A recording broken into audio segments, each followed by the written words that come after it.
Sahyadri top 10 news या बातमीपत्राचे प्रायोजक आहेत Mac Care super speciality hospital Ahmednagar.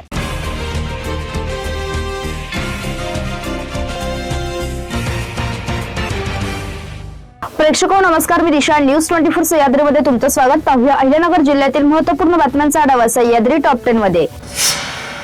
Sangamner तालुक्यातील वडगाव पान येथे 6वीत शिकणाऱ्या अल्पवयीन मुलीवर झालेल्या ऍसिड हल्ल्यातील आरोपीचा शोध स्थानिक गुन्हे शाखा शहर व तालुका पोलीस यांची वेगवेगळी पथके करत आहेत। त्यानुसारच प्रत्यक्षदर्शीकडे तपास करून त्यांनी वर्तवलेल्या संशयित आरोपीचे रेखाचित्र पोलिसांनी जाहीर करत माहिती देण्याबाबत आवाहन केले आहे। राज्यातील अनेक जिल्ह्यात बुधवारी सायंकाळी ते रात्री अवकाळी पावसाने जोरदार हजेरी लावत शेतकऱ्यांची दाणादाण उडवली। यात नगर जिल्ह्यातील 6 तालुक्याचा समावेश असून या ठिकाणांच्या 41 गावांतील 7352 शेतकऱ्यांचे 3500 हेक्टरवरील पिकांना पूर्व मोसमी पावसाचा तडाखा बसल्याची माहिती जिल्हा प्रशासन आणि कृषी विभागाच्या अहवालावरून समोर आली आहे। पाथर्डी तालुक्यातील पंचायत समिती अंतर्गत असणारे रोजगार हमी योजनेच्या कामाची चौकशी करण्यासाठी जिल्हा परिषदच्या मुख्य कार्यकारी अधिकारी आनंद भंडारी यांनी चौकशी पथक गठीत केले आहे। या चौकशी समितीत 32 अधिकारी कर्मचाऱ्यांची 2 पथके स्वतंत्रपणे रेकॉर्ड सह स्थळ कामांची तपासणी करणार आहेत। यामुळे पाथर्डी पंचायत समितीमधील रोजगार हमी योजनेच्या कामातील कोणकोणत्या भानगडी बाहेर येणार याकडे जिल्ह्याचे लक्ष लागणार आहे। दरम्यान जिल्हा परिषद प्रशासनाने पहिल्या टप्प्यात पाथर्डी तालुक्यावर लक्ष केंद्रित केले असून जिल्ह्यातील रोहळेच्या कामांच्या चौकशीची मागणी केली आहे। पोलीस असल्याची खोटी बतावणी करून नागरिकांची फसवणूक करणाऱ्या श्रीरामपूर येथील सराईत गुन्हेगाराला स्थानिक गुन्हे शाखेच्या पोलिसांनी गजाआड केले। सज्जाद गरीब शाह इराणी असे त्याचे नाव आहे। दरम्यान त्याने तोफखाना व संगमनेर शहर पोलीस ठाणे हद्दीत गुन्हे केल्याची कबुली दिली आहे। त्याचा चुलत भाऊ मुस्लिम यासिन इराणी यांनी देखील त्याला या गुन्ह्यात मदत केली असल्याचं समोर आलं आहे।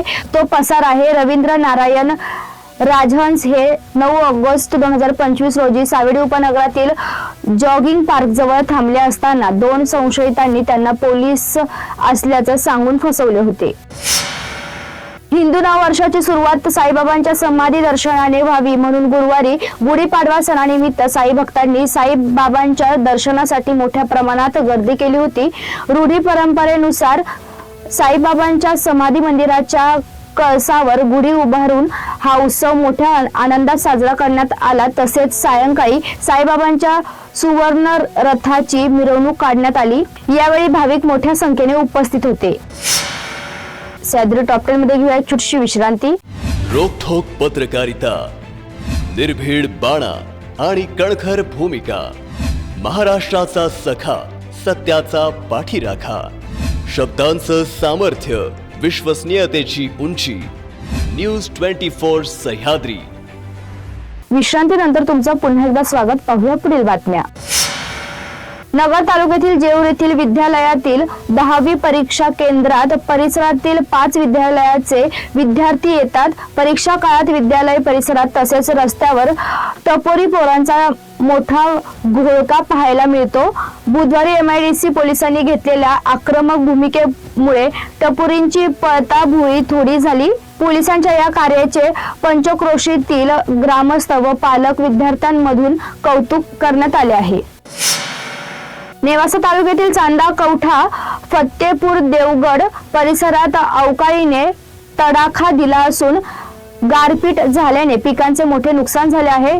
नुकसानग्रस्त पिकांचे तातडीने पंचनामे करून नुकसान भरपाई देण्याची मागणी परिसरातील शेतकऱ्यांनी केली आहे। 3 दिवसांपासून चांदा कवठा कत्तेपूर बालाजी देवगड परिसरात ढगाळ वातावरण होते। मात्र गुरुवारी दुपारनंतर या परिसरात वादळी वाऱ्यासह विजांच्या कडकडासह अवकाळी पावसाने तडाखा लावला। चांदा मिरी रस्ता परिसरातील काही भागात मोठ्या प्रमाणात गारपीट झाली आहे।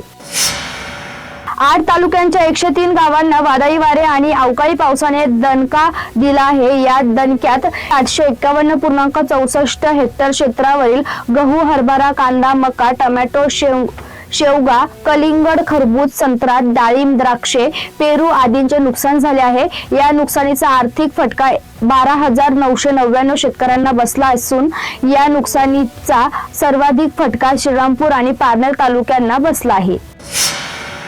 अहिल्यानगर आणि नाशिक जिल्ह्यासाठी वरदान ठरलेल्या ऊर्ध्व प्रवरा प्रकल्पाचे काम आता अंतिम टप्प्यात आले आहे. या महत्वाकांक्षी प्रकल्पामुळे एकूण 68,878 हेक्टर क्षेत्र सिंचनाखाली येणार असून दुष्काळी पट्ट्यातील शेतीला मोठी संजीवनी मिळणार आहे. निळवंडे प्रकल्पाच्या खर्चात मोठी वाढ झाली असून आता 5,177.35 कोटी रुपयांच्या सुधारित प्रशासकीय मान्यतेसह कामाला गती देण्यात आली आहे. अकोले तालुक्यातील निळवंडे येथे प्रवरा नदीवर हे धरण उभारण्यात आले आहे. 74.40 मीटर उंचीच्या या भव्य दगडी धरणाची एकूण पाणी साठवण क्षमता 236 दशलक्ष घनमीटर इतकी आहे. यामध्ये 232.18 दशलक्ष घनमीटर उपयुक्त पाणी साठा असून 3.82 दशलक्ष घनमीटर मृत साठा आहे.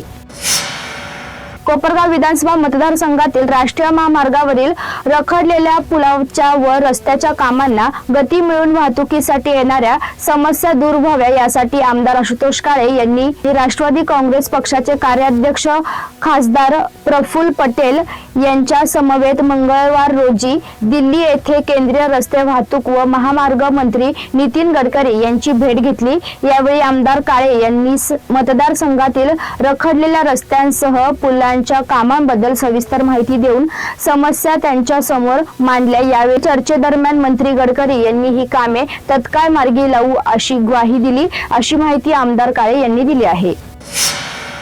सह्याद्री टॉप 10 मध्ये आपण इथेच थांबतोय, मात्र तुम्ही पाहत राहा न्यूज 24 सह्याद्री.